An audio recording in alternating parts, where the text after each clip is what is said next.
Okay, let's dive in. Welcome, everyone, to The Deep Dive. This is where we take source materials, often things you've shared, and really unpack them. We try to pull out the key insights so you can get up to speed quickly, maybe have a few aha moments along the way. That's the plan. And today, we're exploring the really big topic of AI models. Specifically, we're tackling this question of size. Small models, large models, what's the actual difference? Exactly. And the source we're digging into today, it's this detail analysis that really breaks down the trade-offs. When does a large model make sense? And maybe more surprisingly, when might a smaller one be the better call? Right. So our mission, our goal for this deep dive is pretty clear. Let's get a solid handle on what large even means for LLMs, figure out how size affects what they can do, and importantly, what they cost. And maybe most practical for you listening, work out when your specific needs might point you towards a smaller model or when you really need that heavyweight power. And size in this world usually comes down to parameters. You can sort of think of these as millions, or often billions, of tiny adjustable knobs or weights inside the model's brain, its neural network. Yeah. As it learns during training, it fiddles with these weights to encode everything, facts it memorizes, patterns it sees, how to reason, how to generate text. So more parameters potentially means more capacity for complex knowledge and reasoning.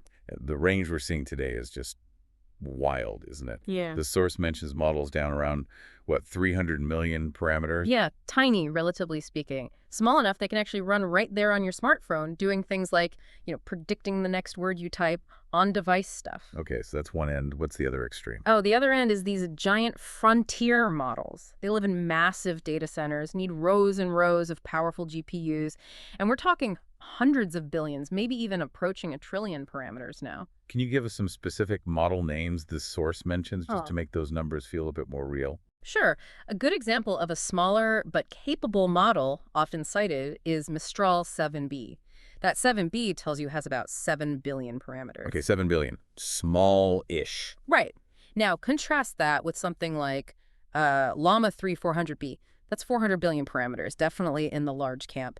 And like the source says, the absolute cutting edge can be even bigger. So the gut feeling, the first thought is probably, well, more parameters, more power, more space to learn things, handle more languages, do trickier reasoning. And that intuition isn't totally off base. Generally, yeah, adding parameters has historically meant more capability.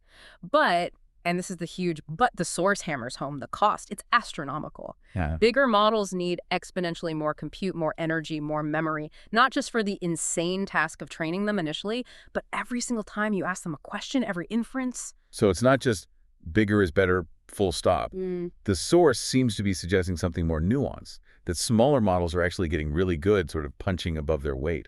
How do we even track that improvement? Yeah, that's a great question. One key tool the source mentions is the MMLU benchmark. Stands for Massive Multitask Language Understanding. MMLU. Right. What's it actually testing? It's basically a broad-based exam for AIs. Over 15,000 multiple-choice questions covering a huge range of subjects. Math, history, law, medicine, you name it. It tests factual recall, but also some basic problem solving within those areas. It's a snapshot, the source says, of general purpose ability. Not perfect, but useful. And how do humans score on this? Just for, like, a baseline. Well, if you just guessed randomly, multiple choice, you'd get about 25%. An average person trying their best might land around 35%. Now, an expert in their specific field, say a doctor on the medical questions, could hit maybe 90% on those questions. Okay, 35% for a regular person across the board, 90% for an expert in their lane. What about the early big AI models? How do they do? Good reference point is GPT-3 back in 2020. That was a big deal, 175 billion parameters. It scored around 44% on MMLU. Better than the average human, sure, but clearly a long way from mastering everything. And where are the very best models today? Today's top models, according to the source, are way up there. They're scoring in the high 80s, think around 88%. That's a huge jump, getting close to that expert level, but across many different fields tested by MMLU. Wow, that's impressive progress. But the really interesting story the source tells is how quickly smaller models started climbing that ladder. It mentions this 60% MMLU score as a kind of threshold. Yeah, like a point where a model starts feeling like a competent generalist. It can handle a lot of everyday questions pretty reliably. Okay, so when did smaller models start hitting that 60% mark? Well, look at the timeline the source lays out. In February 2023, the smallest model they found that cleared 60% was Llama 165B. So 65 billion parameters. Still pretty hefty. 65 billion early 2023. Got it. Then fast forward just 5 months to July 2023, Llama 234B hits that same 60% benchmark, less than half the parameter. Okay, whoa. Cut in half in 5 months for the same general ability? That's fast. It gets faster. By September 2023, Mistral 7B, that 7 billion parameter model we mentioned, it also crosses the 60% MMLU line. 7 billion. Down from 65 billion just, 7 months earlier? To get that same competent generalist score, that's incredibly efficient progress. And it didn't stop there. The source notes that by March 2024, a model called Quinn 1.5 MOE managed to clear 60% with fewer than 3 billion active parameters. Under 3 billion. Okay, the takeaway here seems pretty undeniable. Month by month, researchers are finding ways to get that competent generalist behavior into smaller and smaller models. They are getting smarter, much more efficient than we might have thought. Right. Which brings us squarely to the practical decision point for anyone listening. Okay, smaller models are getting better, but when should I actually choose a big one versus a small one for my project? Yeah, because it's not just the MMLU score. The source stresses it depends a lot on your specific workload, how quickly you need answers, latency privacy rules, and, let's be honest, your GPU budget. Exactly. And while the smaller models are making huge strides on general tests, the source is clear. There are still some jobs where sheer size just gives you a real tangible advantage. Okay, so let's break those down. Where do the giant models still really shine? One big area highlighted is complex, broad-spectrum code generation. A smaller model might be okay for Python or JavaScript, maybe.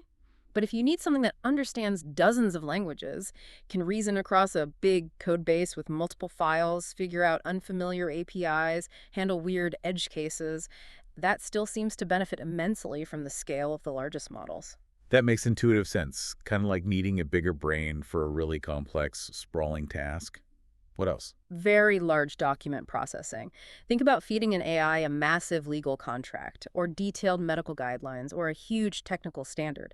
The larger models often have much bigger context windows. Context windows, meaning how much text they can remember at once. Precisely. They can keep way more of the source document active in their working memory. And the source says this is critical for tasks like accurately summarizing that long document or finding and citing specific passages without, making things up, reducing hallucinations. Ah, okay, so bigger working memory for really long inputs. Got it. Any other areas? High-quality multilingual translation is another one. The source suggests that when you need really nuanced translation between many different languages, capturing idioms and cultural subtleties, the extra parameters in a large model allow it to create richer, more distinct representations for each language. Small models might kind of blend them together more crudely. Okay, so broad coding, deep document analysis, high-fidelity translation across many languages. Those sound like good candidates for needing scale. But what about the other side? Where are small models not just adequate, but maybe even the better option? Well, the clearest case is on-device AI. Things like keyboard prediction on your phone, voice commands that run locally, offline search within an app.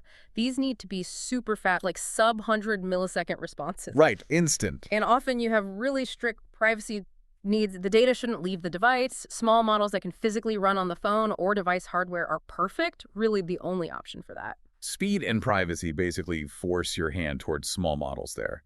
What about tasks that don't have to run on device? Everyday summarization is a fascinating example from the source. There was a study looking at summarizing news articles. They compared Mistral 7B Instruct again, 7 billion parameters, against a much larger model, GPT 3.5 Turbo. How did the little guy do? In terms of the quality metrics they used for the summaries, the results were statistically indistinguishable. The 7B model summaries were just as good, according to their measurements. Wow, same quality. Pretty much. But here's the kicker the source points out. Operationally, Mistral 7B was running about 30 times cheaper and faster. 30 times. For the same quality outcome. Yeah. That's a massive efficiency gain for that kind of focused task. It really is. And you see something similar pop up in enterprise chatbots. Companies want chatbots trained on their own internal stuff, product manuals, HR policies, that kind of thing. Yeah, very common use case. The source mentions that businesses can take a 7 billion or maybe a 13 billion parameter model and fine-tune it specifically on their documents. IBM, for example, reported their Granite 13B models could match the performance of models 5 times larger on those kinds of internal Q&A tasks. So if the task is focused, domain-specific, and you can train the smaller model on your own relevant data, you can get near-expert results that rival much bigger, more general models, but way cheaper. It's targeted expertise versus broad, expensive intelligence. That's a great way to put it, which leads nicely to the sort of rule of thumb the source wraps up with. Okay, let's hear the condensed version. For those really expansive, open-ended reasoning tasks, trying to generate something truly novel or deeply creative, the source basically says bigger models still give you more headroom, more potential. But for more focused skills, things like summarizing text, classifying emails, answering questions based on a document, you provide a well-trained small model Can give you something like 90% of the quality. at a tiny fraction of the cost and energy use. So when it all boils down, for you listening, figuring out which way to go depends entirely on what you're actually trying to do with the AI. Exactly. There's no single right answer. It's about matching the tool to the job. Go big. Stay small. At the end of the day, it's your specific use case that really has to drive that decision.